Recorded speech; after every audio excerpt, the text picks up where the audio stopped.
Football Playoff. T-I-G-E-R-S.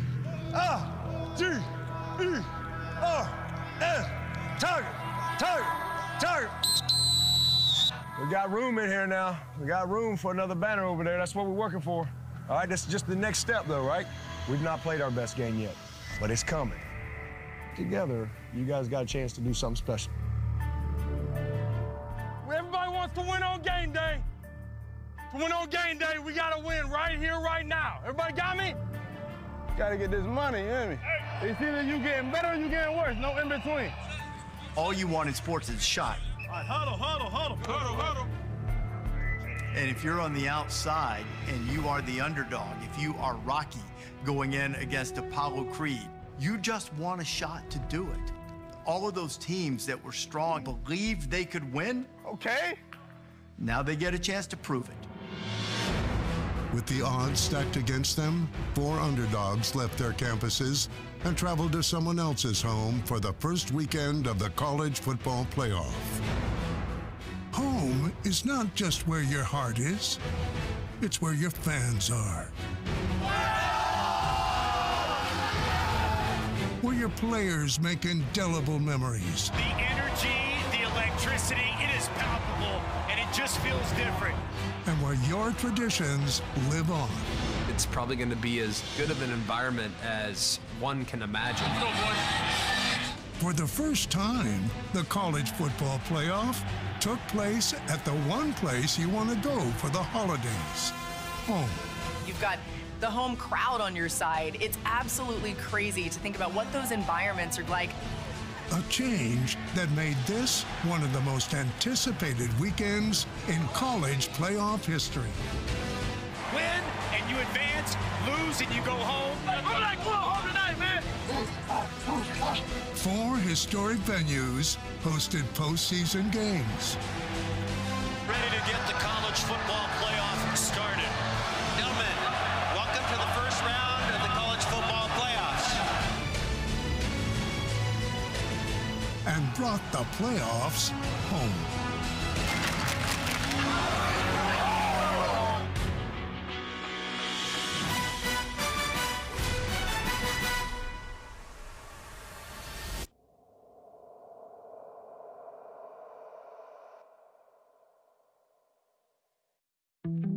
There were 4 home games played on the first week of the new college football playoff. It is hard to imagine a more fitting setting for the opener than a night game on the campus of Notre Dame. The last time the Irish hosted a Friday night home game was in 1900. 2 years earlier, in 1898, they played Indiana for the first time. This is something that you dreamed of, the opportunity to host a home playoff game at Notre Dame Stadium. We have to make sure we make the most of this opportunity that we have. To have a chance at a national championship, it's why I came to Notre Dame. The quarterback position for both teams started shaky. Leonard. And into the air, intercepted. Picked off by D'Angelo Pons. Out of the gun, Roy. They go quickly from the 17-yard line. That one's intercepted. With both quarterbacks struggling to find the rhythm, it was time to show the ground game some love. Jeremiah Love breaks free. Jeremiah Love trying to go 98.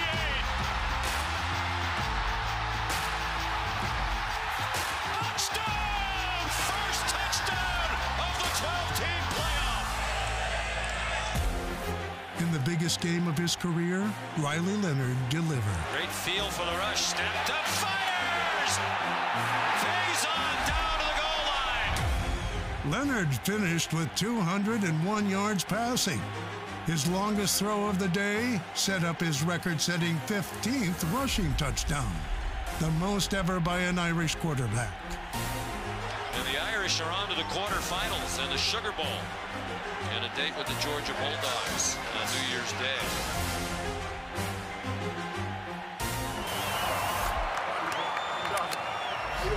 Good game, man. Team, man. Yeah, you guys kicked up. Good luck this week, thanks. I've never been a part of an environment like that. It was special. Not many times in life you're the first to do something. We were the first to play and win a playoff game in Notre Dame Stadium. That's historic, and so something we'll cherish for the rest of our lives. Notre Dame was the first opening round team to advance, setting the stage for a Saturday triple-header, starting with SMU going on the road to Penn State. All right, very good. All right, we'll be pretty quick. I mean, I think everybody knows what we're doing this week. All we're thinking about is getting ready to go, have a blast in freaking cold weather. I love it. You guys look in January, and when they're going to Arrowhead for the AFC Championship game, you can see their breath. That's what you guys have waiting for you at the next level. So embrace it, live in the moment, let's be present, and let's leave no freaking doubt. Everybody wanted a home game. We got one. We're going to treat it as a whiteout, and we need it to be whiteout energy. We're going to need this place rocking.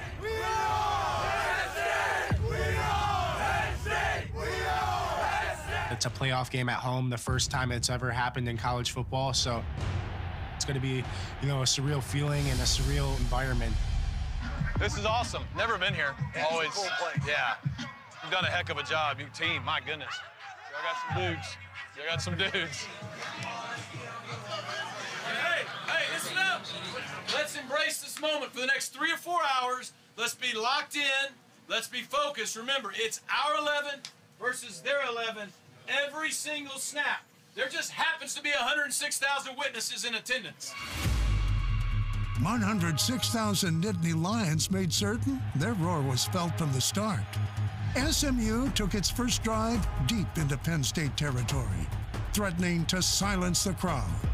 I'm going for it. Here we go on 4th and short for SMU. Jennings keeps it, throws it, incomplete, and Penn State takes over on downs. James Franklin's big game bona fides have been questioned, but Penn State's defense left no room for doubt. Jennings looking to pass. Bruno picked off, and it's coming back. DeLuca, touchdown!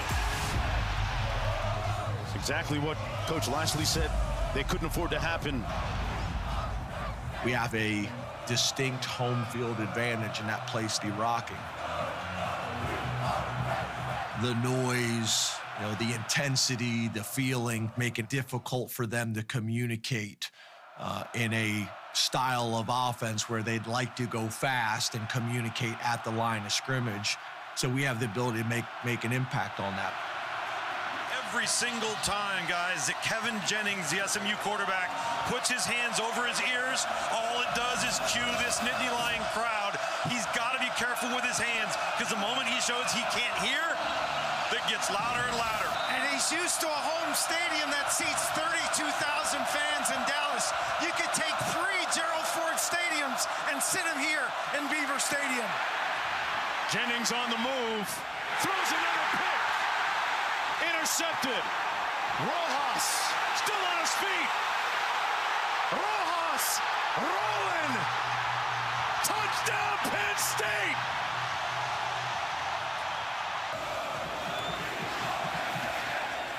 Two pick sixes.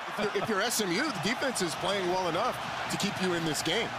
The Mustangs had chances, but the Penn State defense swallowed up every SMU opportunity. Jennings, batted, picked off again. DeLuca says hello. His second one of the game. Dominic DeLuca dominant on defense. And catastrophic errors by Kevin Jennings. Hey. We ain't doing Duke again, all right? We got 2 quarters and 5 minutes to just go play, show everybody what we're about. All right, don't worry about that. All right, let's just go play, all right? So I believe in you. In the second quarter, the Nittany Lions offense finally roared to life. Well, there's number 13 on your screen. Crib that thing, touchdown. 2 rushing touchdowns stretched the Penn State lead to 28-0 by half, tossing aside James Franklin's doubters. The only thing we are guaranteed is 2 more quarters of football together. That's the only thing we're guaranteed. Let's not stop playing. Let's compete. Let's show what we're made of. Down by 4 scores, SMU faced an extra opponent, a wall of white noise. And a very vociferous and boisterous sellout crowd here at Penn State.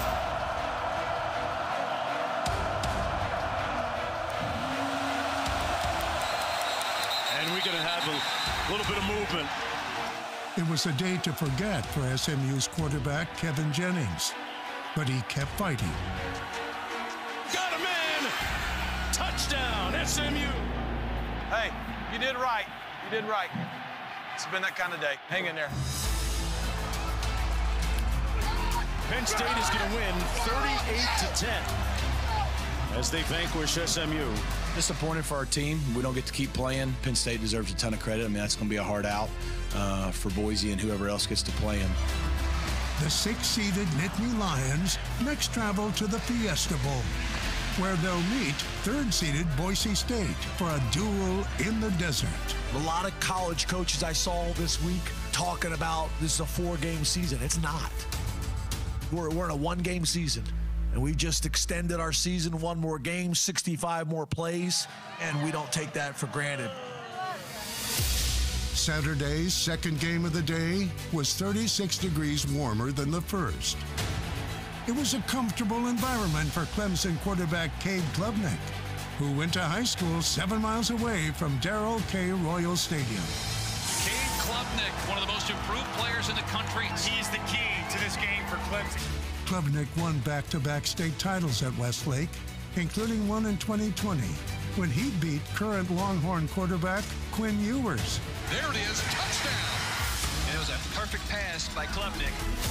Nearly 4 years later, it was time for the rematch, for the opportunity to be in the quarterfinals of the college football playoff. The commitment that we got to give to this season, this game, this quarter, today. This is what we're built for. Just be who we are. It's all about Clemson. I'm not done with y'all, boys, bro. I'm not done with this team, bro. I love this group more than anybody. You know what I'm saying? We got ride or die with y'all. Every single play, make somebody pay. Let's go. Klubnik delivered the first jab. Klubnik dumps it off. Wide open, middle of the field.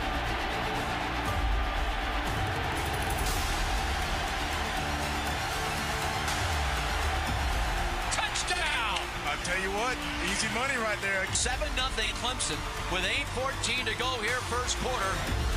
But Ewers and the ground game came firing back.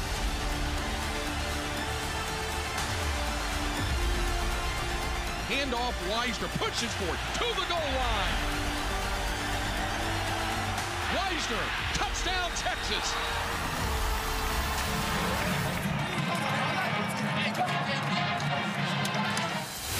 So far on this drive, it's been the rushing attack. It's a handoff to Jake Blue, rather right side. Blue breaks the tackle.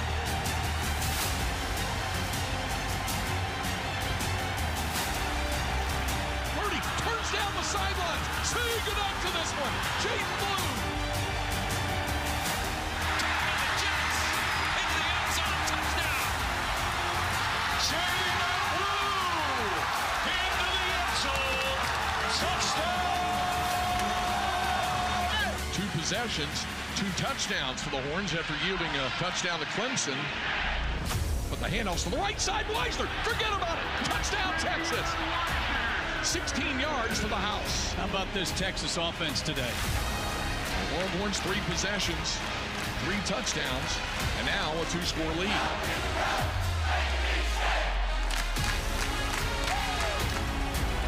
Shotgun snap back to Ewers. Quinn on second out.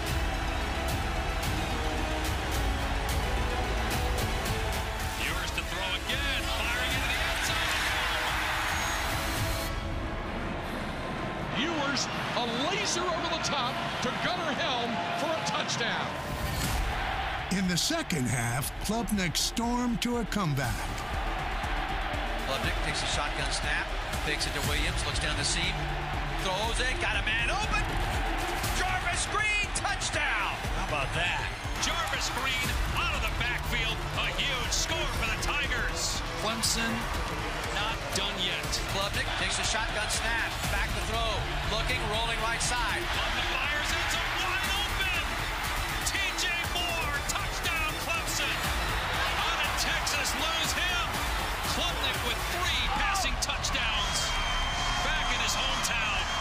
Against a Texas pass defense that only given up 4 passing touchdowns all season long. And just like that, Clemson right back in this ball game. But 2 plays later, Texas had an answer. Handoff, Blue comes to the left side. Broke the tackle. And off the races he goes. He's breaking tackle. Here goes Gene to midfield. The 40, the 30. Say goodnight to this one. Gene Blue, 77 yards for a Longhorn touchdown. This Texas team is a legitimate threat to win a national championship. It's a complete football team. And that will do it. Final score from Darrell J. Royal Texas Memorial Stadium. The Texas Longhorns 38. The Clemson Tigers 24. Quinn Ewers and the Texas Longhorns prevailed and will be dancing on to the next round of the college football playoff. A home playoff game. This was pretty special. You know, college football got this one right. The last game of the first round was a primetime matchup between 2 storied universities. I've been coming here since 1975. I've never seen this many colors of the opposing team in this stadium. It's creating a lot of hype for this game. It was the culmination of an historic quartet of home playoff games. This is my 30th year covering college football, so when I tell you, I don't ever remember it being this exciting with home fans, home crowds being this engaged. You can trust me on that because I've seen a lot of college football. Ohio State head coach Ryan Day was the coach who had the most to lose heading into the playoff. So there's a couple of big storylines to me. Number one is Ohio State has to play well. Fans around here are very disappointed with how the season ended in a loss to Michigan. Let's have some fun, Will, huh? Yeah, let's have fun, bro. Have fun. I also think a big storyline is Will Howard. The last time we saw him, he was throwing interceptions that cost them the game in some respects against Michigan. He is agonized about things that went wrong for him. If they're going to win, it's going to be because Will Howard plays clean football and really makes great decisions at the line of scrimmage. A place in football paradise to the winner. New Year's State against Oregon on the line. And they'll bring the offense out, led by Will Howard. Downfield, Trevion Henderson on the wheel route. Nice ball from Howard. First down near the Volunteer 35. He got 21. Now a downfield shot on first down for the end zone. Touchdown, Ohio State strikes first. The freshman Jeremiah Smith. What a way to start for the Buckeyes. The Buckeye offense came to play. The defense would start just as strong. Still trying to throw for it, and now scrambling, and he will get hit hard and knocked down short of the marker. It was a huge hit. In fact, it put a 6-inch crack on top of Nico Iamaleava's helmet. Howard, play fake from the pocket, downfield, dart, and it's caught by Ibuka inside the 5. What a start for the quarterback. 31-yard strike. On 2nd and goal at the 1. Howard under center. High formation, 3 tight ends. Judkins plows in. Ohio State with the perfect start. Quickly up 2 scores. It could not be any worse for Tennessee at the moment.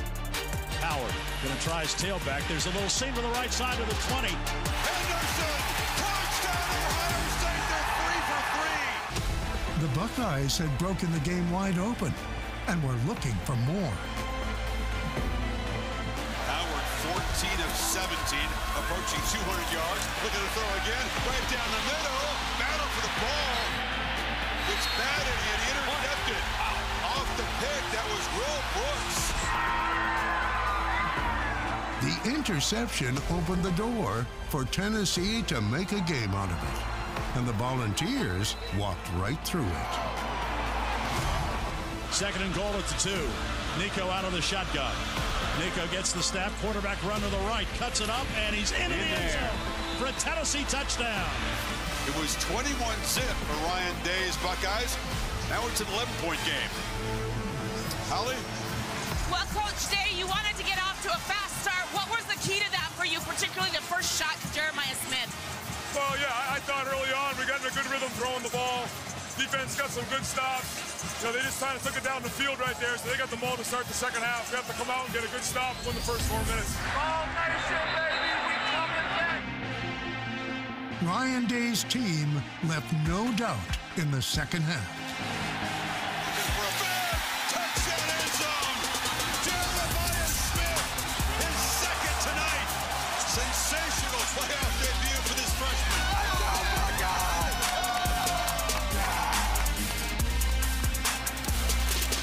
Judkins, and behind all that scarlet muscle, he power into the end zone. Ohio State closing in.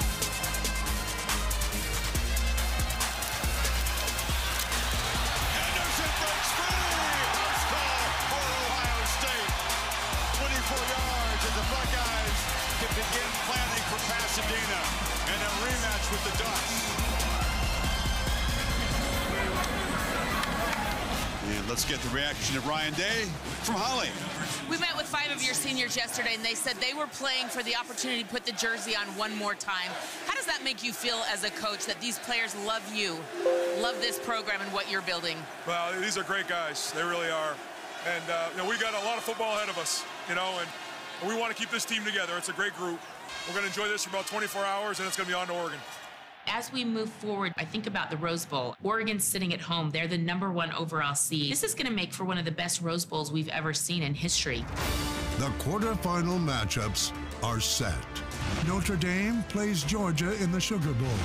Boise State will take on Penn State in the Fiesta Bowl. Ohio State will get a second chance at Oregon in the Rose Bowl. And Arizona State will square off against Texas in the Peach Bowl. Man, what an opportunity, man, just to come out here and play in front of all these great fans. Couldn't be more excited for this program and where it's headed, man. This is where we're supposed to be. 8 teams are sprinting towards a title. Their next stop is 4 iconic bowl games. The field will be cut in half as the race for a championship continues.